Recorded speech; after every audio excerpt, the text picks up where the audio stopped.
What is up? This is the Leafs Convo podcast for Oakridge Ford in London, Ontario. OakridgeFord.com employee pricing continues on, and it's a lot of money off your next vehicle. OakridgeFord.com or get at me. I'm Norm along with Mike for Sunday, August 30th, 2020. The NHL Stanley Cup playoffs continue on without the Maple Leafs, but there is news about the Maple Leafs. In this case, revolving around the goaltender for some strange reason. Mike, fill us in. Good morning, Norm. In a column in The Athletic during the week, James Myrtle, and I've written about this next step on Hockey Buzz, what is the next step for the Leafs? And he plotted a number of different courses, and one of them was the potential trading of Frederik Andersen. Now, the situation is he's got a year left in his contract at $5 million.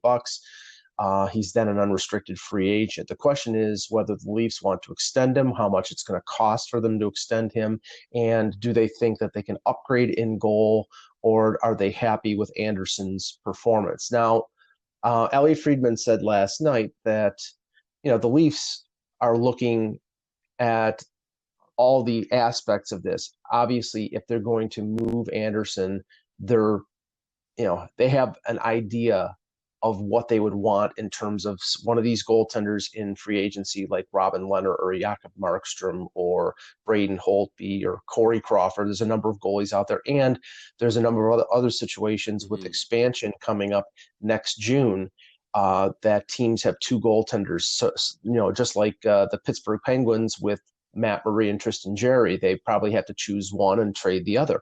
So if the Leafs have an avenue to upgrade in goal, then they would more than likely trade Andersen to clear the cap space and bring back an asset or two. Now, Friedman said, and I agree, it's a situation where they're not going to change for change's sake. But the situation is Andersen's 30 years old.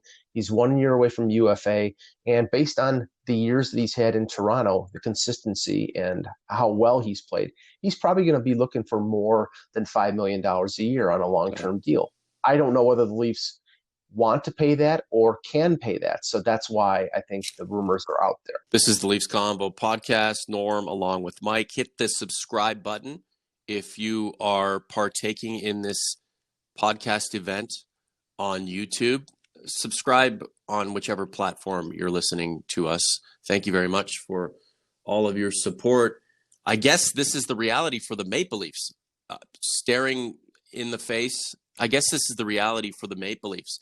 Even players who are integral are potentially on the block to be moved because this comes down to money and freeing up more money in order to augment the group properly. It also comes down to results. I think, I don't think anybody who doesn't have animus toward Frederik Andersen believes that Andersen was responsible for them losing to Columbus in 5 games. He had a .936 save percentage. There were a couple goals here or there, but if you look at some of the goaltenders and how they're performing in the playoffs right now, everybody gives up a bad goal or two, but he wasn't responsible. It was the fact that the Leafs couldn't score in the playoffs and at times couldn't play good defensively. So, but the thing is, they've lost 4 times in the opening round of the playoffs with Andersen in goal. And I point that towards the Leafs defense. But, if there's an internal belief that the same thing will happen over and over again, or that he can't get over the hump and he'll expect to make, $6.5 million, $7 million on a new deal, then you can understand why Kyle Dubas is looking elsewhere. There's no guarantee that this is going to happen. And I think the only way it does happen is if they have a goaltender that they think they can get for a certain price, then Andersen would be moved. I mean, the one team that Myrtle brought up was the Edmonton Oilers because of their bad goaltending situation with Mike Smith and Mikko Koskinen. He would be an upgrade for Edmonton. He'd be an upgrade for Calgary. He would be an upgrade for a number of teams. So part A of this is the Leafs identifying and finding out whether they can get a goaltender for just as much in terms of salary or maybe even less than Andersen, and then moving Andersen would be the second part of that equation. OG's Converts Inside Community right now, let us know if you would move Frederik Andersen, even if it were a lateral move to open up some cap space to bring in some more defensive help. When you're moving out big names and bringing in players who the Leafs think might reach his caliber in order to free up some money to add other elements at this stage right now, is that smart? Is it desperation? Is it realization that what this team has become really hasn't amounted to much? Like how would you look at what the Leafs are trying to do right now? Because you pointed out first round failures year after year after year. You'd think a guy like Andersen at 30 coming into his prime would be the guy that you'd have situated back there, and then everybody would rally around him. But there's more than just his prowess and his talent in play here. There's the money. There's the fact that so much cash is tied up with the big four. Well, I mean, you notice around the league the trend now towards a sort of 1A, 1B scenario. Islanders with Thomas Greiss and Varlamov, Columbus with Merzlikins and Korpisalo, Halak and Rask in Boston. There's always somebody that will be the number one in the playoffs, but they're tandems that are broke down like basically half and half, or maybe 50-30 when it comes to a regular season.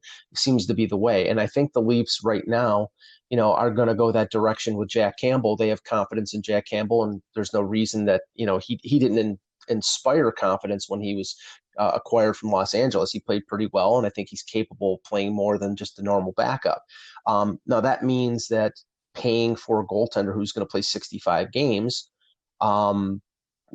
that's a luxury that maybe the Leafs don't have. But the thing is, I would love to see Frederik Andersen play, and I've said this a number of times. I would love to see the Leafs have Frederik Andersen in goal and play behind a defense that isn't a sieve.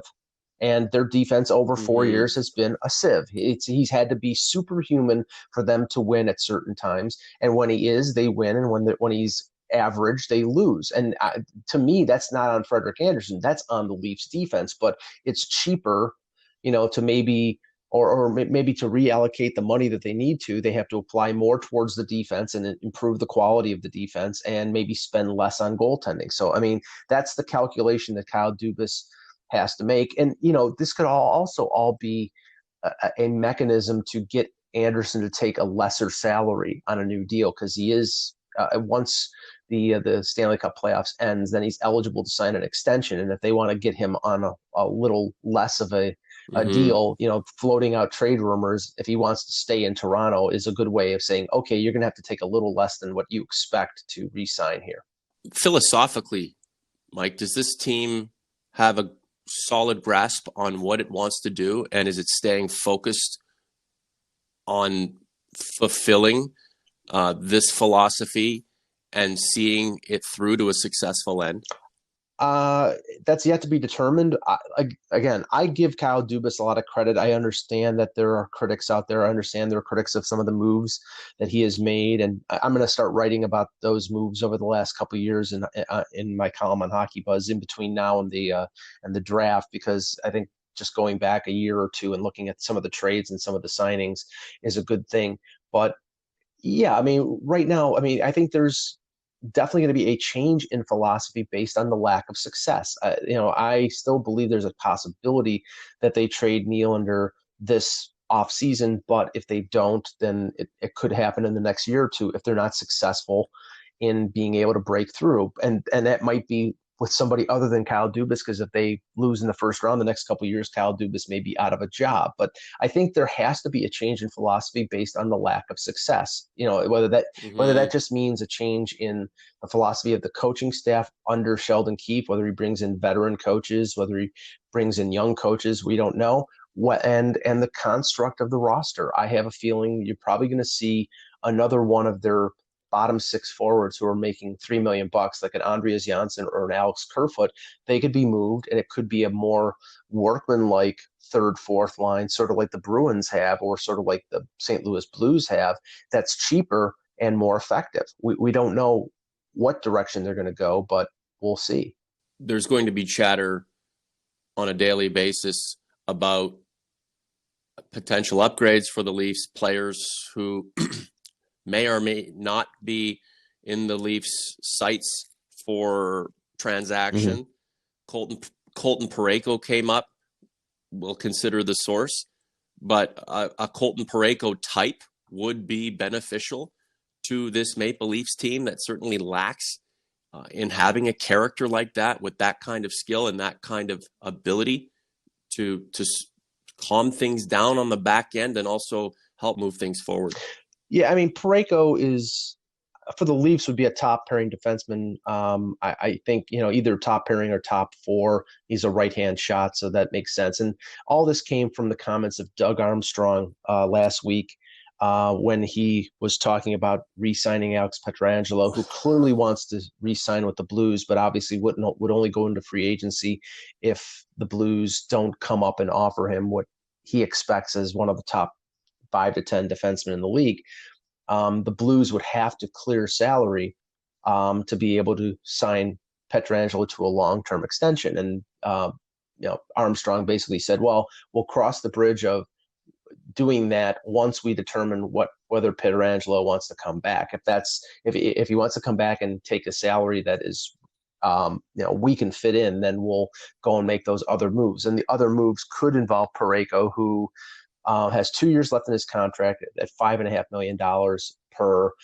He's a very good defenseman, but he's a big right-hand shot, but he's not exactly a tough defenseman. I think he had like 12 penalty minutes last year, so you're not getting that presence in front of the net and knockout, drag out type of defenseman. But he's a really good one.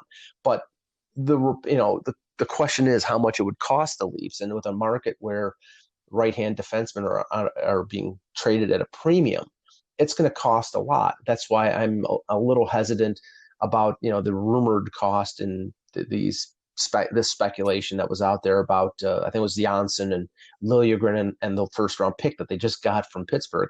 If it was me, I would not do that deal, because Parayko's only under contract for 2 years, and I think he's a good defenseman, but he's not a top flight defenseman. There are other names out there. Again, we're going to hear these. I mean, there's been talk about Edmonton with either Adam Larson or Clefbaum, because they have a bunch of young defensemen. The PK Subban rumors will not go away. And actually, it's funny, because if the Devils retained salary, I think the PK Subban stuff makes a lot of sense, because they were interested in Subban at the draft in Vancouver last year.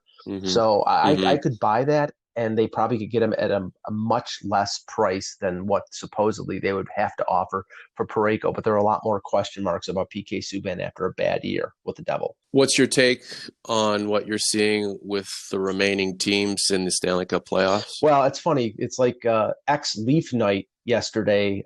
Matt Martin and Leo Komarov score for the Islanders. Wow. Par Lindholm deflects a point shot over the shoulder of Yaroslav Halak. It's weird how these ex-Leafs are coming to the forefront, but Leaf fans didn't want. Yeah, well, and I know it's a different circumstance, different team, but Matt Martin and Leo Komarov were disregarded by the Leafs fan intelligentsia as knuckle-dragging morons who couldn't contribute. Maybe in another program they could. Actually, definitely they are. Yeah, it is what it is. The problem with Komarov wasn't his play on the ice, wasn't his ability as a teammate. It was the fact that Lou Lamoriello gave him a 4-year contract at $3 million, which is not a good deal. And Matt Martin, obviously, what they wanted to do anymore. I don't get it, but I understood it. And obviously, Kadri is going bonkers with Colorado right now, but we've discussed that before. I think he had to be moved from the Leafs. It was a question of what they could get back, and they didn't get back the right pieces. But yeah, I mean, But Mike, as much as he had to be moved because of those brain farts against Boston, in successive years, wouldn't Nazem Kadri, a player like that, look fantastic on this team right now? I mean, he was a 30-goal guy, had scored 30 on multiple occasions, and brought the jam.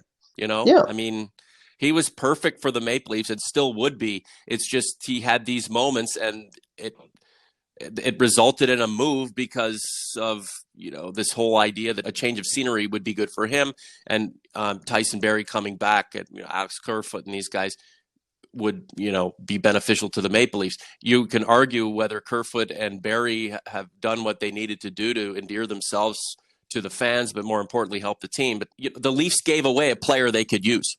Right, and that's it. Right, but it was him being your third line center, making $4.5 million was a luxury that the Leafs couldn't afford, and the value that he had, they needed to convert into a defenseman who was effective. The problem is that they traded for a defenseman just like some of the defensemen like Jake Gardiner that they had before, a offense only defensively inept blue liner. And that's the problem. It's like, that was a philosophical decision by Kyle Dubas. And I mean, I would have rather had Nikita Zadorov or from the Avalanche, and he's not an all-star, not a 60-point defenseman, but would have provided what the Leafs needed on the blue line. And that's something, I mean, when you hear the comments of Dubas and he says, well, I'd love to get another Jake Muzzin on the blue line, I think he realizes that that's the shortcoming on the Leafs blue line, is not enough defensive ability and not enough toughness. And, that's why they may be in on Radko Gudas, who's been compared to Roman Polak. And it's like, wouldn't that be just the irony of everything, that they Leaf analytics nerds for years rail against Roman Polak, and then they go out and sign somebody who is basically another Roman Polak. Yeah, you can speculate all you want. You can project all you want. That's fine. But I mean, if you're projecting success, then you better commit success. And, all of these projections surrounding the Leafs have resulted in very little. So what are the Leafs going to do to start to, make inroads as these frontline players enter their prime, right, Mike? I mean, you got a good goaltender that you're thinking of swapping for someone who's cheaper. There's a lot that this team needs to do to make itself better. But I mean, when you look at the cornerstones, you think, hey, you know what? You can do something with this group. But, financially, contractually, personnel, and then obviously philosophically, there are a lot of things that have to get in sync here. And at least to this point, it still doesn't feel like there's a symbiotic relationship between the top end of this organization and, everything that's happening on the ice. Last word to you. Yeah, I agree with what you just said. And that's why I think right now, I mean, they're in the midst of these changes. I think there's going to be more trades. Kyle Dubas said, we're not done. I think there's probably going to be a couple big moves in terms of either free agency or deals before training camp starts in mid-November. So right now it's tough to evaluate the direction of the club when they're in the midst of those changes. So we shall see, and it will definitely be more things to talk about on future combos. That's all we can do right now, guys, is talk. There's not a lot of cheering happening other than, cheering for or against your least favorite teams or your de facto favorites as these Stanley Cup playoffs continue to wind down. Who do you think is going to win it all? Let us know in the comments. And, of course, I'd like to get your thoughts on Frederik Andersen. Should he be moved? We love the interaction. Michael, have a good one, buddy. Thanks, Norm.